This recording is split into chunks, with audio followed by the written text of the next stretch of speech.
21শে জুলাইয়ের আগে বিরোধী শিবিরে ভাঙন, কংগ্রেস এবং সিপিএম থেকে 500 জনের তৃণমূলে যোগদান। ডোমকলের 20 নম্বর ওয়ার্ডের নেতা সিরাজুল ইসলামের নেতৃত্বে যোগদান এমনটাই জানা যাচ্ছে।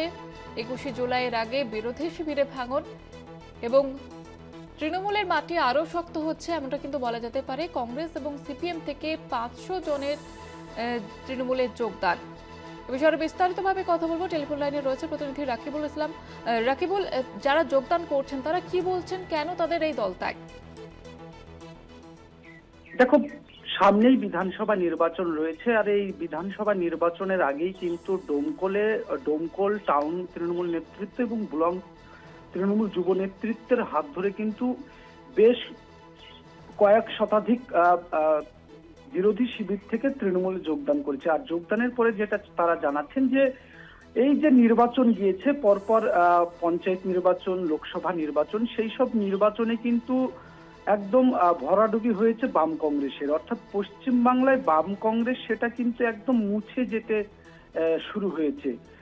একেবারেই শূন্যর দিকে চলে যাচ্ছে তারা। যেমন বিধানসভায় শূন্য, ঠিক তেমন লোকসভাতে মাত্র একটি আসন এই পশ্চিমবাংলায় কংগ্রেস পেয়েছে। মূলত সেই কারণে তারা দিশেহারা হয়ে পড়েছে এবং তারা মনে করছে যে উন্নয়ন এবং মানুষের কাজ করতে গেলে তৃণমূল কংগ্রেসের সাথে থাকা দরকার, এবং তৃণমূল কংগ্রেসের সঙ্গে থাকতে গেলে মমতা বন্দ্যোপাধ্যায় যে জোড়াফুল, সেই জোড়াফুলের পতাকা তলে যাওয়া দরকার। এমনটাই মনে করে তারা কিন্তু তৃণমূল কংগ্রেসে এসেছেন এবং ডোমকলের টাউন তৃণমূল কংগ্রেস সভাপতি কামরুজ্জামান মণ্ডল, তার হাত ধরেই কিন্তু 20 নম্বর ওয়ার্ড থেকে শতাধিক কর্মী সমর্থক তারা যোগদান করেছে তৃণমূলে।